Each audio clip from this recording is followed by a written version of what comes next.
Hello, everyone, and welcome to episode 16 of the Nervous Breakdowns podcast. On today's show, we have a very special guest. We have radio personality, Iraq war veteran, beautiful man, and my very good friend, Mark Citarella here. He's here to talk about post-traumatic stress. He's here to talk about his experiences in Iraq. And he's here just to kind of be an awesome guy and help me educate some people. We're piggybacking on my last show a little bit. Incidentally, you're going to hear Mark's voice in about 2 seconds because he's also the guy that recorded my intro. So here we go.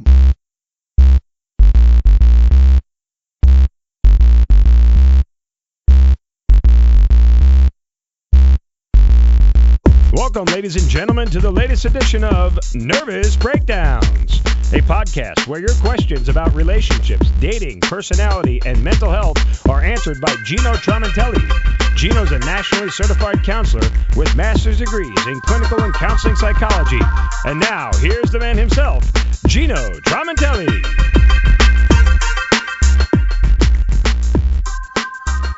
Welcome back, everybody, to episode 16 of Nervous Breakdowns. And today we have a very special guest, a good friend of mine, Mark Citarella. Hey, Mark. Hey, Gino, how are you? Good.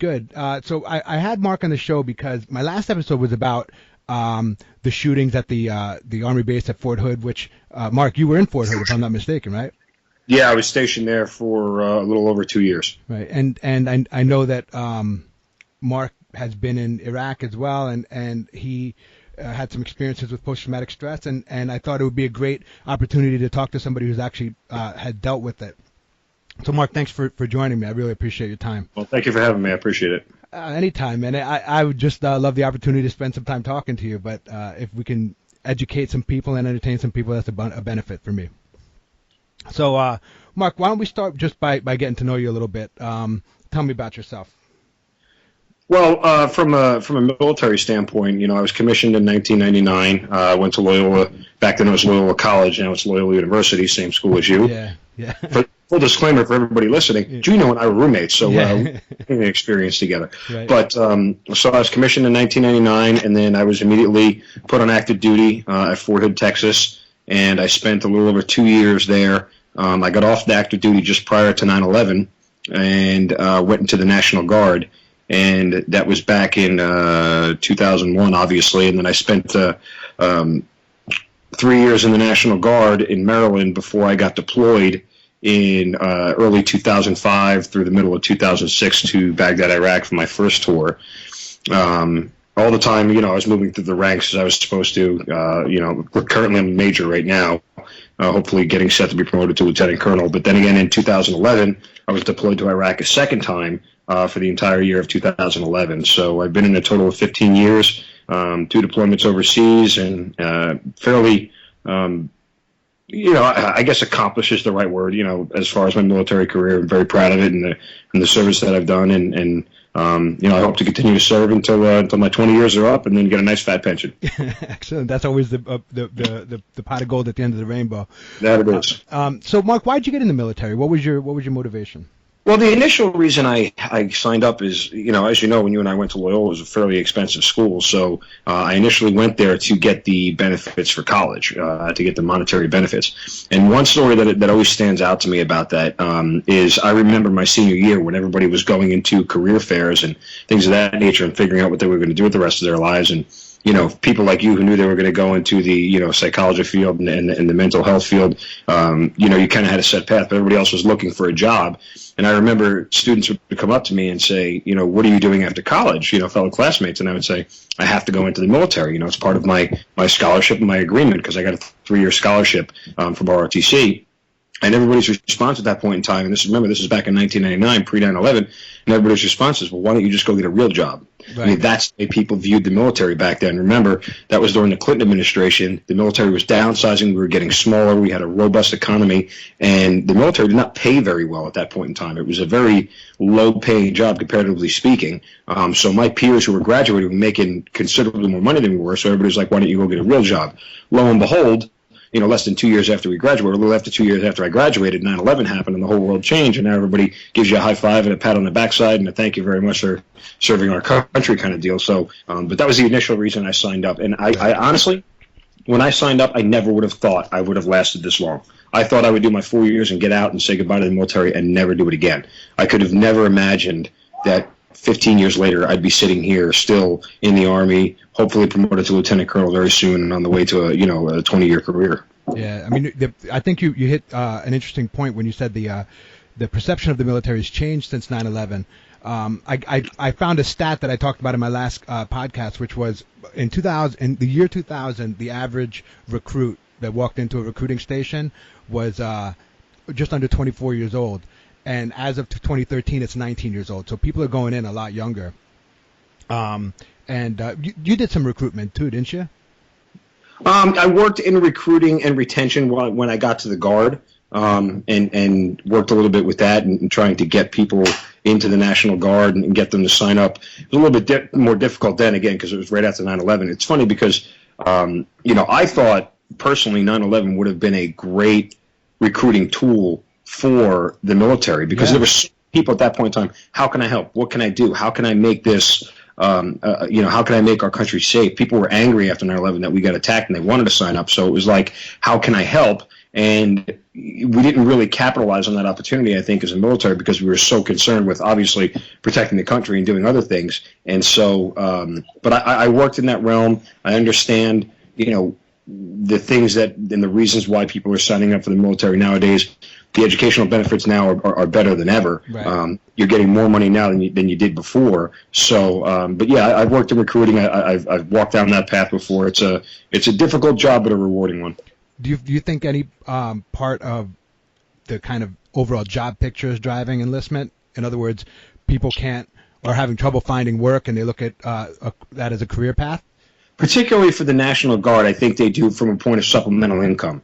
It's a way for people because it's only 1 weekend a month and 2 weeks during the summer. Well, that's kind of a joke now because, while 2 wars were going on, it was a little. You're getting deployed for sure. Yeah, right. So, but now it's a great way to supplement income, and for a lot of young people who don't have,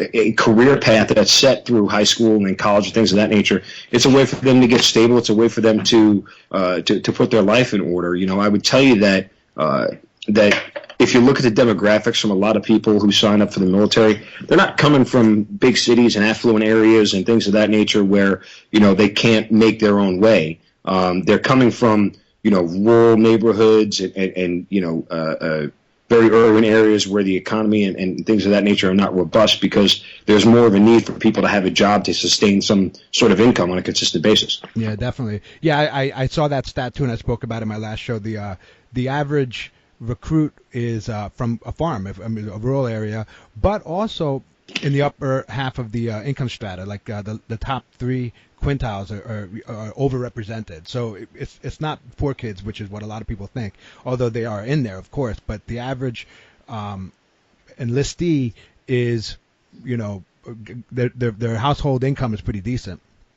Yeah, I mean, it is now. I'll tell you a quick funny story. I remember when I was the second lieutenant on active duty at Fort Hood, one of my soldiers was from somewhere in the middle of Kentucky that I have no idea where it is, but his name was actually LD. Like, it didn't stand for anything. His name was just LD. And that always blew my mind away. I'm like, it doesn't stand for anything, because I kept I had to process his paperwork. I'm like, what does LD stand for? He goes, nothing. I'm like, what does that mean? I don't know what LD stands for. Another one of my soldiers who lived in Texas told me he didn't have 911. They didn't have it. Because there wasn't 911 in their town, right? Yeah, it was such a rural area that, you could call 911 and take them 45 minutes to get there. Wow. So, he joked around with me. I said, what happens if you broke your leg? He goes, you better not hope it's a clutch foot, otherwise you're not getting anywhere. So, those are the kind of kids that signed up for the military that really didn't have much as far as them setting up the rest of their lives, and the military did that for them. Right. So, Mark, what did you do? I mean, what was your role? I know you did recruitment and retention, right? But when you were overseas, what did you do? My first tour overseas, I always look back on that as the best experience of my military career. And I always told people that if you had laid out all the jobs, and I found I was getting deployed, if you had laid out all the jobs in Iraq and said, Mark, pick one, I couldn't have picked a better one on my own. I just got very fortunate. I ended up being attached with the Special Forces. And you're talking about the most elite fighting forces the world has ever seen. Mm-hmm. These soldiers are the highest trained. They are absolutely the best at what they do. And these are the guys that go find bad guys in the middle of the woods and in the middle of the desert and everywhere else and bring them to justice, so to speak. So I was attached to them. My job there was I had to stand up an entire Iraqi army support unit. I was in charge because my background in the military is logistics and support. I had to stand up an entire battalion, and that included recruiting guys going into downtown Baghdad, going into the cities, finding people to want to sign up for the Iraqi army, and train them all the way from ground level all the way up to be ready to fight kind of soldiers. And that was just an extremely rewarding experience for me. Not only from the standpoint of it was a great job, but I'm working hand in hand with our Iraqi counterparts. I'm working and training with these guys every single day. I learned to speak Arabic. I learned the customs. I got to go to dinners with Iraqi dinners where it was all Iraqi food and authentic, and you sit down in the big circle, with your shoes off and on the rugs and everything else, and you take part in all that stuff. And it's an experience that you would never have otherwise anywhere in America. You'd never get a chance to do anything like that. And I was afforded just an excellent opportunity. And that was one of the greatest things that was rewarding about that was it was a chance to really affect things from the ground up. It was a chance to make an impact and see the impact take place, because my job to train these guys, and they would go out and they would run missions on their own eventually by the end of my tour, and to watch them be able to do it without any American support or any American personnel going on it was extremely rewarding. And you knew that at that point in time in 05 and 06, and this was the height of the violence during the Iraq War. The surge happened in 2007 because the violence had grown so bad in 2005 and 2006. So I felt like that was such an impactful mission. And I think that's the best that anybody can ask for in that environment, is that you can make an impact. You can change. You can make a change. You can have a positive effect and a positive influence on things that were happening. And that's why it was so rewarding. Yeah, I mean, so you really had a lot of exposure to the people there. Yes, absolutely. And so how were you received? I mean, it seems like you had some people that welcomed you into their home and you were really able to associate with quite a bit.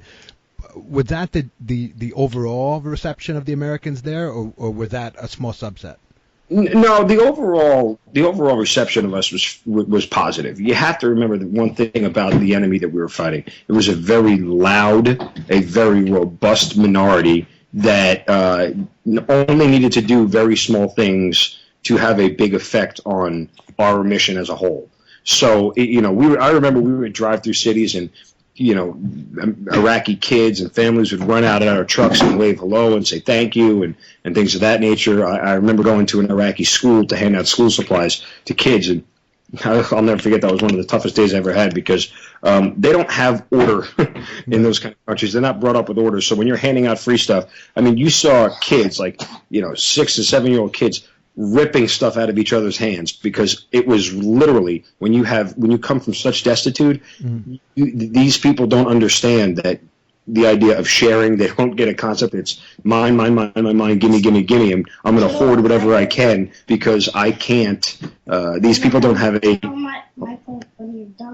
Okay, sorry about that. All right, man. This is podcasting. It's raw, baby.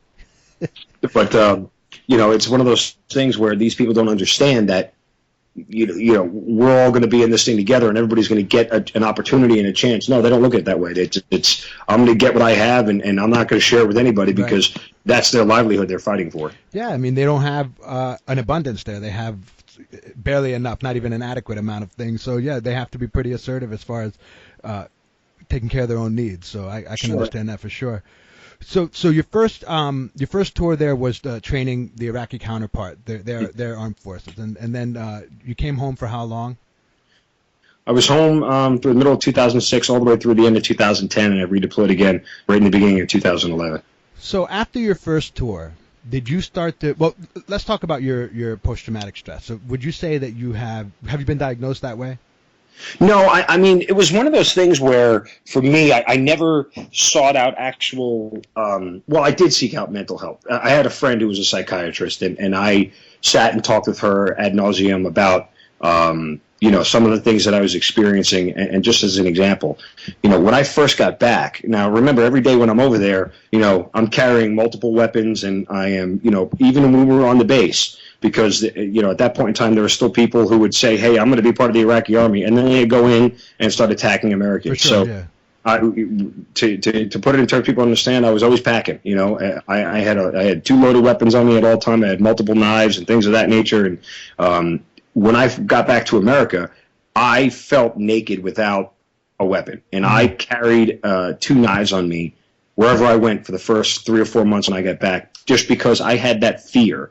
I had that in the back of my head that something could always go wrong. And it's not that I thought like somebody somewhere would attack me, but I just felt unsafe without some sort of self-protection had anything gone wrong. And I remember I would go out to nightclubs and things of that nature.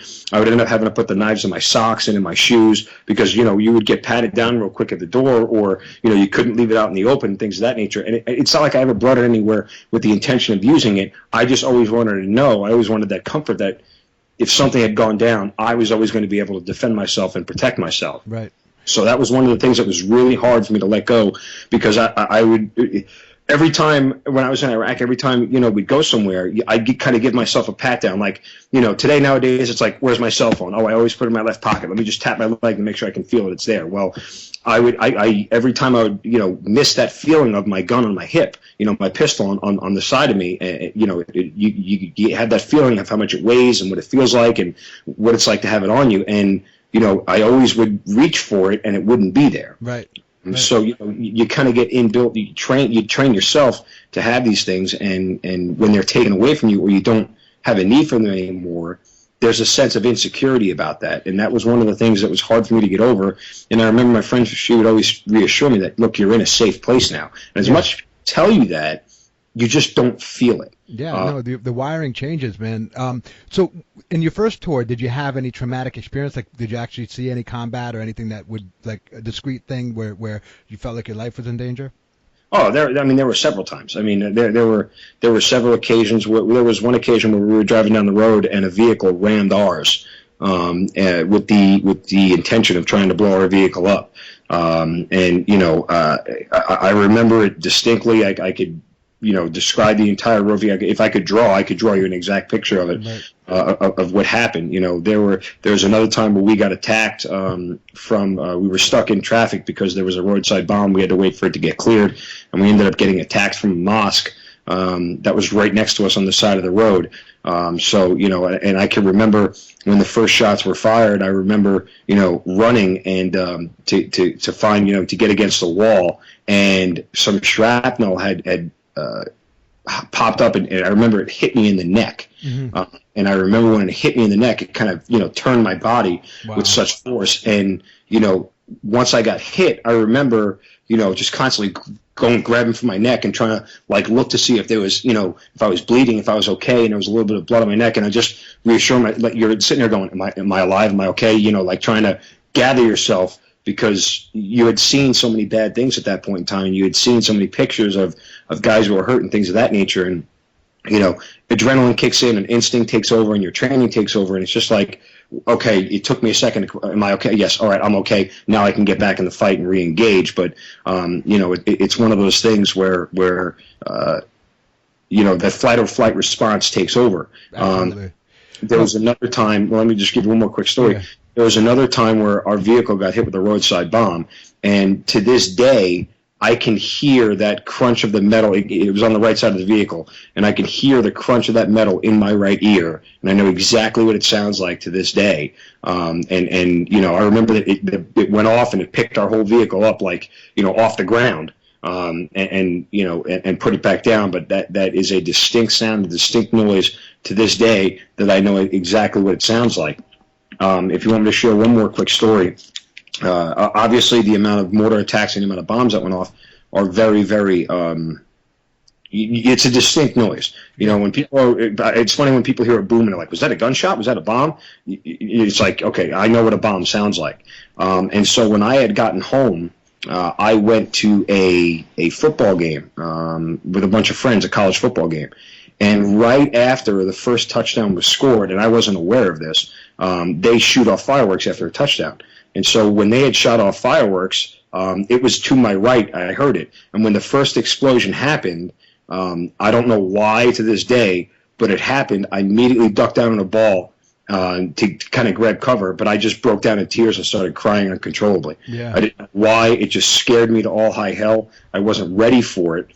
And to this day, on the 4th of July, I'll sit inside. I won't go outside and watch. I don't like the sound of it. The fireworks, for people who are wondering, fireworks sound exactly when they explode, exactly what bombs sound like. So, to this day, I don't really sit outside a lot. I mean, it goes away every year, but I don't enjoy sitting outside and hearing that noise go off, because it especially in my right ear, because when that explosion happened and it hit our vehicle, that was the moment where I thought my life was over for a second. Right.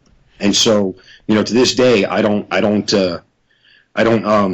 like the sound of fireworks. It bothers me. It upsets me. It brings back a lot of memories of things that happened, things that I saw, and things that I was part of. And for me, it's just I feel safer inside a house when that stuff happens. Definitely, man. Yeah, I mean the symptoms related to post-traumatic stress are so reasonable when you think about the context, right? I mean, there's a bunch of clusters, and you basically touched on all of them. Like, the first diagnostic criterion is that you have to experience a trauma, which is obvious from what we just talked about. But you also have these re-experiencing symptoms where you feel like the thing is happening again, or you might have like an intrusive thought where the way you described being able to describe the sound or draw the picture is exactly the re-experiencing. It's like burned into your brain. And then there's also the hypervigilance. You're always being on edge and always being on the defensive. You're describing basically the core symptoms of the illness. So yeah, I mean, it sounds like you were really affected, man, and it affected your ability, and it's even still affecting your ability to do certain things, like see the fireworks.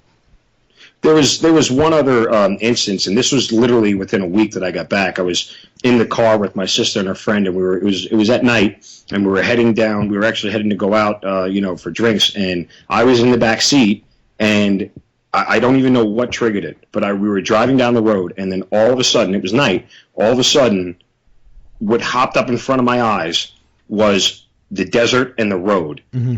That I was on in Iraq, and it out of nowhere it came, and I saw nothing but desert in front of me, and I literally jumped and screamed in the back seat. I was like, "Whoa!" Because it just popped up in front of me, and I literally saw it for a good solid 3 or 4 seconds, and then it just went away. And my sister turned around, "What's the matter?" I was just like, I couldn't explain it. I couldn't let anybody understand or make anybody understand why it just popped up, but I just I saw Iraq like I was in the vehicle, right. And it just popped up out of nowhere, and it scared the ever-loving hell out of me. And I just, it was one of those things that was totally untriggered, but it was something in my mind, just saw a desert and a dirt road in front of me, and it freaked me out to all high hell. Yeah, man, I think that PTSD is an illness that's only an illness because we live in civilization.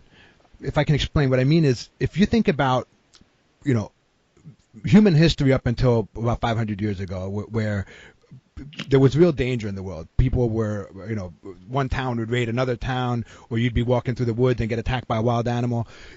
If you're lucky enough to survive something like that, like let's say you're walking through the woods and a bear jumps on you. If you're lucky enough to survive, there's real benefit in remembering all the shit that happened right before that, right? Like if you heard a peculiar sound, if you saw something funny, if you remember that, that's going to increase your chances of survival the next time that happens, right?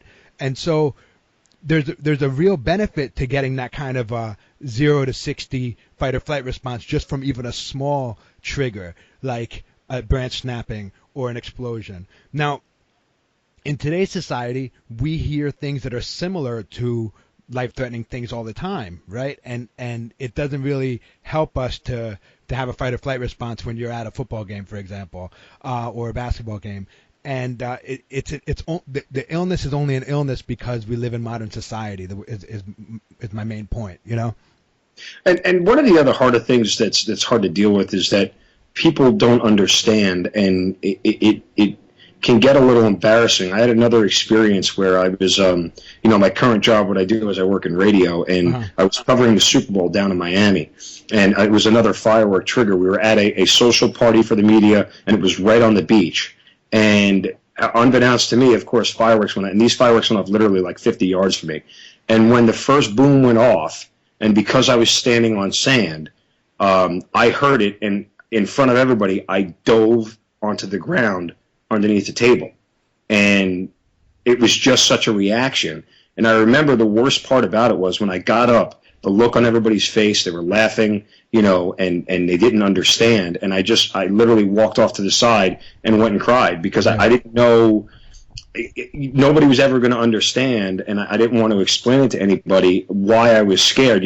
You see like a grown man in his 30s dive under a table like that, and people don't understand why, and I don't expect them to. But it was something that was so embarrassing to me, and I didn't know how to react, and I felt so bad. I felt terrible about having that reaction, and I didn't know what to do. And immediately I called my friend, my psychologist friend, and explained to her what happened, and it was one of those things where I just kind of needed to be reminded that, it's okay to have these responses. It's okay, and there's nothing I can really do to mitigate them or prevent them from happening. There are just certain triggers that are always going to be there for me, and I just have to learn to live with it. Yeah, but further than, more than being okay, you realize why, right? Like, you understand the function of that behavior. If that had been a bomb, you'd have been the safe one, right? Yeah, and from that standpoint, I'm okay. I'm okay with it because I have that self-preservation instinct in those situations. I to this day as well, I don't like being around big crowds. When I got back to my first tour, literally the day I landed back in my hometown of New York, my cousin was taking me to a Billy Joel concert at Madison Square Garden, and I remember when we got into the ticket area where we were getting in there, waiting to get into Madison Square Garden to go in, and my family, a couple of family members were with me, and they were looking at me like I was crazy because I kept spinning around in circles and surveying the whole entire room because, there was just so many people around. And in my world, literally when I just got back, that's a sign that something bad is going to happen. When there's this many people around, it's like mass casualty. And so for me, I was at such a heightened state. My senses were on overload, because I was just looking around, waiting to see if somebody was going to do something bad. And my self-preservation instinct was, how do I get out of here? What's the quickest way out? So what did you do? Did you stay? I stayed. No, I stayed, and they were just asking me what's wrong, and I'm just like, there's a lot of people here, and it's making me nervous. Right. And I think they kind of understood, but to this day, when I go out to a restaurant or I go out anywhere, the two things I do: one, I always sit facing the doorway, and two, I always know the points of egress and entry into every room. Mm-hmm. Because when something goes wrong, I'm going to know. I already have a plan in my head of how I'm going to get out of there and how I'm going to get people who are around me out of there safely. That is just a trained instinct within me that I'm never, and I think it's a positive one that I took from the whole experience, but I'm never not going to do that whenever I go anywhere. I'm always going to look at the room, scan it for, problem points, choke points, things that could potentially go wrong. But I just, it's something I can't ever escape, I don't think. But yeah, the biggest way that you overcome this is that you have to continue to expose yourself to the things that make you uncomfortable. So for example, the fact that you stayed at that concert was a form of therapy, right? You stayed in a concert and you had an experience in a crowd of people that was a positive one as opposed to a negative one. And hopefully over time, if you continue to do that, you'll counterbalance and you'll rewire yourself to not be so sensitive to that. But some of the things it sounds like you're okay with having, right? Like if you're okay with kind of being a little bit more vigilant about where the exit ways are and, being able to see the entrance of a room. And if you're okay with that, then that's fine. But if you wanted to change it, the way you would change it is by, obviously getting counseling and stuff, but also not doing that. Experiencing sitting in a room with your back to the door, for example, over time, it would feel uncomfortable for sure, but you would eventually overcome your need to do that. Although at the end of the day, I don't think that needing to sit in a particular orientation is a life-changing thing. If you wanted to keep doing it, it wouldn't. I don't think it would make it that much of a difference in your life. But sometimes people with post-traumatic stress will not go in crowds and actually really start to live in a very small world, right? They start to avoid lots of situations, and the world closes in around them, and it becomes very difficult. Have you had any experiences with some of your I guess colleagues that were with you that were more affected than you? Not that I've ever really sat down and talked with people about it. There are times where, people I've deployed with, when we sit down, it's a form of therapy because we'll joke about it with each other. Yeah. Remember when this happened? Remember when that happened? And, remember how close we were to dying and this, that, the other. And you sit back and with people who are in the military, it is a good form of therapy because there's a lot less that has to be said to explain it. Right. There's a certain, I guess, vibe that they understand about the whole thing, and a certain, I guess, idea of the dangers that we're all exposed to. So we clearly understand the need for protection and things of that nature with each other. And of course, they went through a lot of the same training that I did. So for them, it's understandable. For them, it's a way of life, so to speak. And we all can kind of hold, I guess we're arm in arm in that sense. We're going through the same things together, and it is a little bit therapeutic because you have somebody there who understands that, your behavior is justified. Definitely. So let's talk a little bit about the way the government handles PTSD. There was some articles in the news recently, not recently, maybe 6 months or 8 months ago, which included some discussion about whether or not post-traumatic stress should be considered for a Purple Heart. And after, I guess, whatever hearings they do, they decided no, that a Purple Heart could not be awarded for a psychiatric injury. What are your thoughts about that? What do you think? No, I agree wholeheartly. I think it's one of those things where you look at the spirit of the award, and the spirit of the award is for somebody who was physically injured in things of that nature. Now, and part of that too is because, as unfortunate it is to say, is that there are some people who will try to get an award that they didn't really earn. And that is, because it looks good on your chest when you're wearing a uniform and you have that medal. It makes you look tougher and it makes you look like you've accomplished more. And, as bad as post-traumatic stress is, the idea that you're going to reward somebody for suffering from something that they had no control over is a little bit tough. And it also, in the same respect, it's not also an award, but it's also a reward. It's a reward for surviving. It's a reward for continuing to press on. And I think the Purple Heart and all awards are sacred. And if you start to hand them out like candy, you diminish the value of what the award means. Absolutely. And to me, that's something that's very important. You can go back to the Jessica Lynch story. For those who aren't familiar, remember the young private who ended up being captured, and they sent this whole search party out for her, and they ended up bringing her back, and she was awarded a Silver Star. Well, in reality, she didn't really do anything that merited a Silver Star. So for everybody else who got the third or fourth highest award that the military gives out, those people had to put themselves in much different situations to earn that, and to give it to somebody who didn't, I think is a poor decision. I think people who suffer from post-traumatic stress, certainly it's warranted that they are recognized for their service, as we all are. But again, I had some lingering, health effects from the war and from my time over there that had nothing to do with combat, and I don't believe I deserve an award for any of those things. Right. Just to kind of be more specific, I caught dysentery while I was over Iraq in my second tour, and to this day I'm still dealing with had medical issues and things of that nature, and I have VA disability because of it. But I don't think by any stretch of the imagination me not being able to go to the bathroom on a regular schedule warrants a Purple Heart. Right.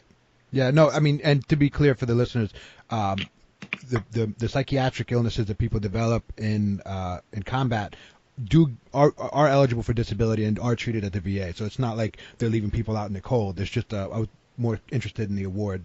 And the other thing is too, for people who suffer from post-traumatic stress, bad things happen because of it. And I'm not saying that they should be chastised for it 100%, but hypothetically speaking, if you come back with post-traumatic stress and you have a disposition for anger and you go out and beat your spouse, that's not worthy of an award, because we still have certain values that we hold as members of the military, in specific Army values that we hold as members of the Army, and hitting your spouse or beating up your brother or your sister or getting into a bar fight are not values that we hold to. And so therefore, by that token, you can't really give people an award for things of that nature. And for people who don't do that, it's not that they deserve it any more than people who end up going down that path through no control of their own because they're suffering from what is an affliction. It's not something that deserves an award. Right. Yeah. No, I was my whole last show had to do with like the Army shootings and all the various violent acts that have happened on military bases. And essentially my thesis was that the only thing that's connecting all of them is the fact that they're occurring on military bases. I didn't find a unifying thread in the several, instances I looked at. But I think that whenever there's a shooting like the one that happened last week, you see this kind of this discussion this fallout of a discussion, which is like, well, this person had, post-traumatic stress. What does that have to do with their violence? And I think you make a good point. Just because you're affected by some of the experiences you have doesn't excuse any violence that you or any of the behavior that you do. If you come home and you become an alcoholic or develop a drug problem, that is maybe contributed to by your illness, but not excused by it. Exactly. So, I mean, what do you think? Do you think that there's anything going on as far as the violence that you're seeing in these Army bases, or do you think they're just isolated? I mean, because they're repetitive, it's hard to say that they're isolated. Post-traumatic stress is something that I think in order to get a handle, you have to realize that it's something that you're suffering from. And right. Fortunately for me, it was something that I realized that, I am not experiencing normal emotions. I'm not experiencing normal things. And for that standpoint, I had to succumb to the fact that I needed to go talk to somebody about how to deal with the emotions that I'm feeling. Because again, there's no reason, legitimately, and this isn't anything about, political NRA and things like that. There's no reason I should have to carry a gun with me wherever I go. It's just, fortunately for us as Americans, that's not something that we want to have. We don't want to live in a barbaric militaristic society where everybody has to carry a gun. In Iraq, it's different. That's the way they've lived for 2,000 years. Violence is a way of life over there. For us, violence is not the norm; it is the exception, and we treat it accordingly by punishing it and bringing it to justice and things of that nature. So I feel like that for post-traumatic stress, you have to be willing to admit, much like any addiction or anything else, that there's a problem. There's something that needs to be addressed. And the hard part is that when you spend so much time over there, that disposition sometimes it's hard to remove. It's hard to get rid of. It becomes your norm. And for people who do different lines of work in the military, for people who are like infantrymen whose sole job in the military is to pull a trigger and shoot the bad guys, they have been growing through that their entire military career here in America. So when they bring it over there, it's almost like they try to ratchet that up even more. Right. And the problem is that they already have a predisposition for being violent, or they're trained to do certain things in a peacetime environment, in a peacetime situation, that when it gets amped up, it's really hard to bring that back down. When the only tool in your toolbox is a hammer, every problem looks like a nail, right? No, it's a good way to look at it. It's a good application. So yeah, man. When I looked at those, NBC News printed this article that had like the last 19 incidences of violence on military bases, and they were so varied, man. For me, it was hard to connect them all. Like one was a civilian contractor on a base that was hearing voices or was clearly, to me, sounded like a paranoid schizophrenic and shot a person. The shooter didn't have PTSD because they had never been in combat. They were a civilian. Then there was that psychiatrist at Fort Hood that shot like 19 people a couple of years in 2009. Yes. I don't think he had seen combat. I think he was a terrorist. I think that he was in contact with like some big shot terrorists. Right? He had admitted that he had a jihad to carry out. Right. With his situation, so that clearly was not. I don't think that was PTSD at all. I think that was somebody who purposely wanted to hurt people. Yeah. So for me, what I've been trying to do in the last couple of years of my professional life is not jump to conclusions, right? I want to ask questions where people make assumptions. So people make assumptions, hey, this happened on an Army base, and over here there's another Army base where there was some violence, and over here there must be something similar between them all. That's an assumption they make. And when I explored that, it was really difficult for me to find a common thread. I think, how many people in the military right now? A couple of 100,000? On the active force or all together? Let's say, people that are going to be in military bases. Well, it's around, I think right now we're around 300,000 to 400,000. Okay. So when you deal with those kind of numbers, you're going to start seeing all kinds of pathology. I mean, about 5% of the population at any given point is suffering a mental illness. So 5% of 300,000, I can't even do the math right now. It's 15 or 20,000 people, right, are going to have a mental illness of some form or another. And a very small percentage of those, will be prone to violence. But when you're dealing with big numbers, and you're dealing with a news media that takes a small story and makes it enormous, you're going to see this stuff splashed around the news a lot, So I think that it's important not to make it a bigger thing than it is.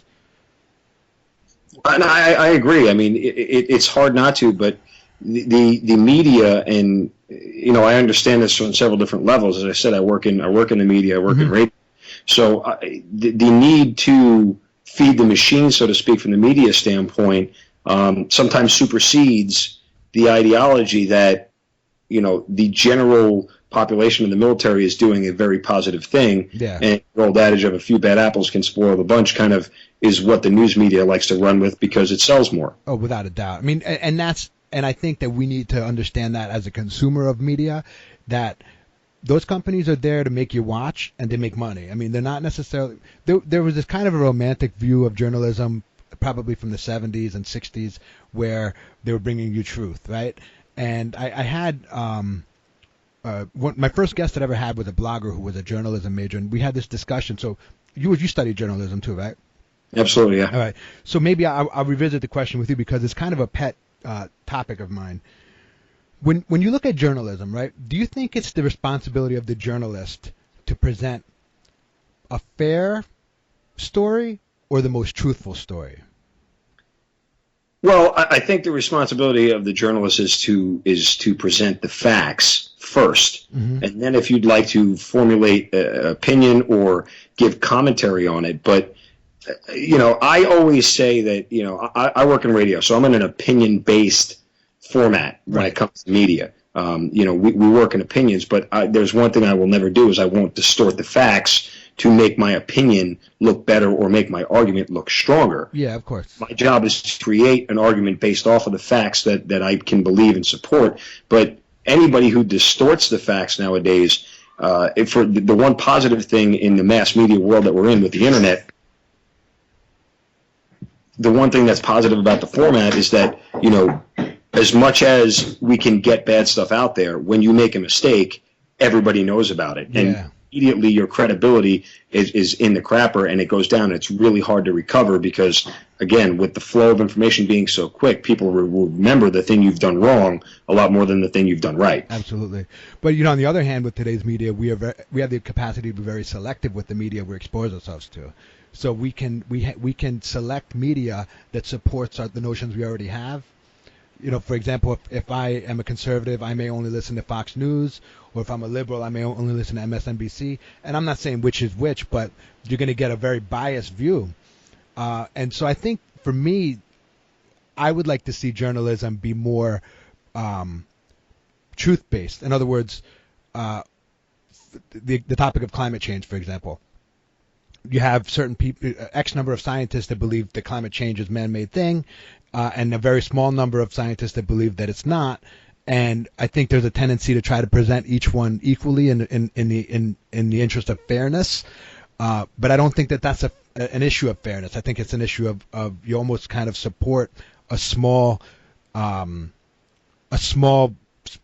of the people and make them equal to a larger portion, which I think can be wrong as well. I don't know. We're getting into the weeds a little bit here with the journalism stuff, but anyway, so you never got any formal treatment, but you were able to talk to a psychologist friend of yours and get through.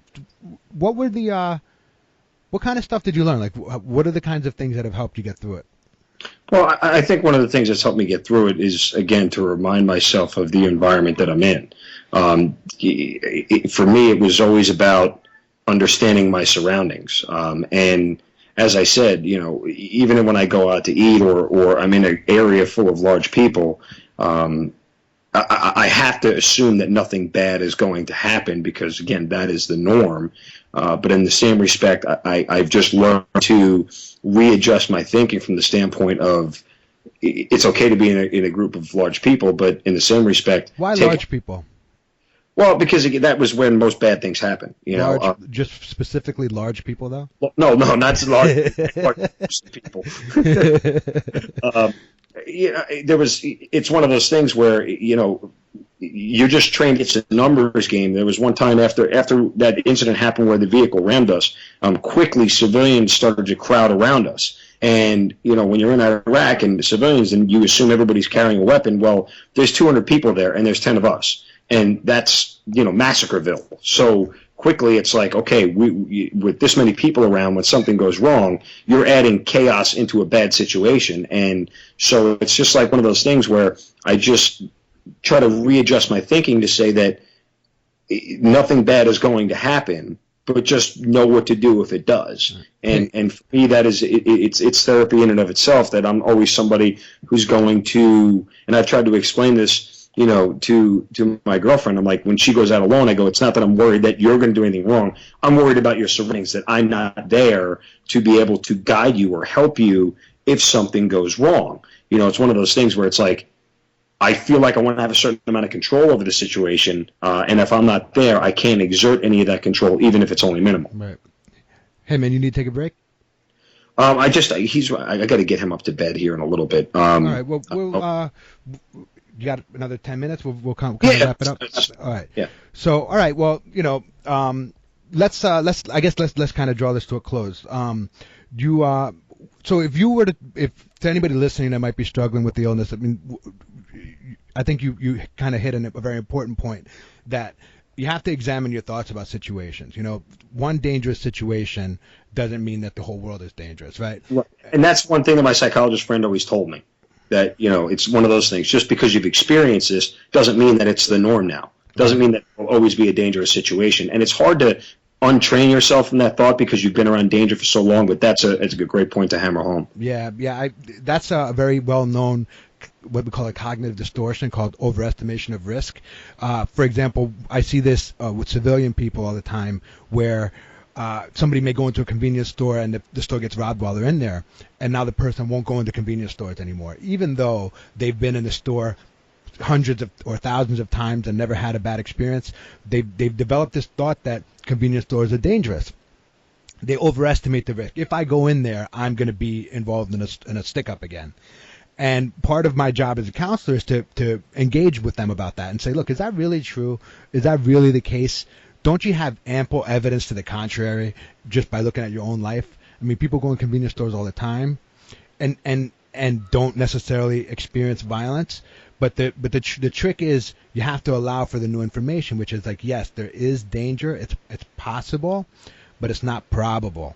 And once the person can incorporate that into their worldview, the problem kind of resolves itself. It's just really interesting. It kind of happens all at once.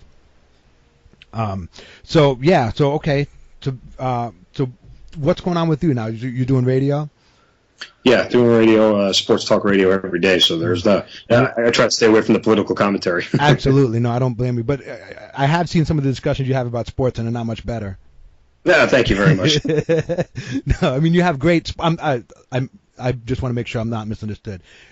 Sports arguments are not much better than political arguments. No, they're not. I mean, the old adage is opinions are like, what, everybody's got one. So, and they all stink. Yes, that is 100% true. But again, the one rewarding part of the whole thing is that there's a lot of people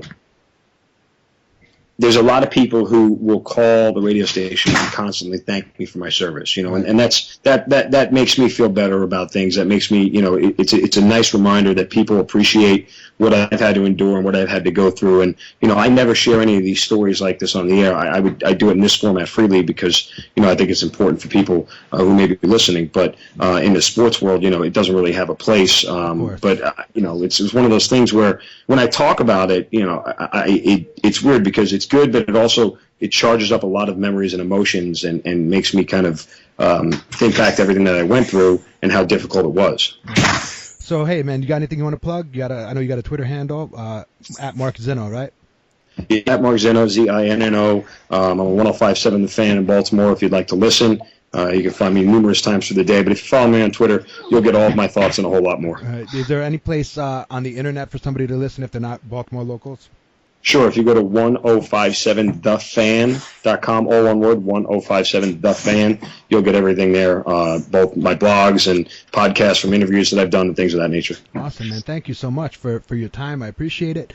I think that I really appreciate your candor. I really appreciate you spending the time to talk about the illness in a real honest way, and to hopefully let people know that this is something that is completely understandable and normal. You can be a normal person, and the biggest thing that I struggle with, especially with my military clients, is they associate asking for help with some kind of a weakness of character, and it doesn't mean that. I mean, I don't know how you can go to a foreign country, see combat, and not be affected. I don't see that as weakness. I see that as humanity. I really appreciate you talking about this in an honest way, and I believe that your stories will help some people, man. So thanks again. No problem. And I like to tell everybody who's listening, I mean, I'm sure that they know, if they're listening, that they know about nervous breakdowns. But I could say this, and I'm not only saying it as your friend, somebody's known you a long time, but I personally enjoy them. I enjoy learning about, the human response and condition and things of that nature. I think you do an excellent job with everything that you've done here with your podcast, and I highly encourage anybody to share it with their friends. There's some great topics there, some things that we can all learn from. The relationship aspect is something that it's weird because humans we're such different creatures all around, and try to find two that fit into each other like a puzzle piece is nearly impossible. So I appreciate the work that you've done with this, and I appreciate you having me. When I see you again, I'm going to kiss you. Thank you very much. I can't. And congratulations, man. When's the big day? It's going to happen here in November this year. So awesome, it's coming up quick. Yeah, it'll be over before you know it, man. Thank you. If you're talking about the monetary colonoscopy I'm going through for paying for this thing, yes. Yeah, that part, hopefully. Well, there's nothing to remedy that, man. You're just gonna have to bend over and take it, unfortunately. But yeah, but all right, man. So hey, guys, if you want, please give me a follow on Twitter at Breakdowns with G. If you want to follow Mark, it's at Mark Zeno. Once again, either follow him or just admit openly you hate America. I mean, that's the long and the short of it. And you can email me any questions you have at breakdownswithg at gmail.com. And of course, subscribe, like my YouTube channel, my iTunes, my Stitcher. You can get this thing. If you're listening to it, you already know where to get it. Lastly, if you need some help with your mental health, you can get it. Please visit the Substance Abuse and Mental Health Services Administration website at samhsa.gov, samhsa.gov. And if you're in Central Jersey and you want to come and visit the practice that I work for, the website is bewellnj.com. Give them a call and tell them I sent you. All right, Mark, thanks again, man. I appreciate your time. No problem, Gino. Thank you.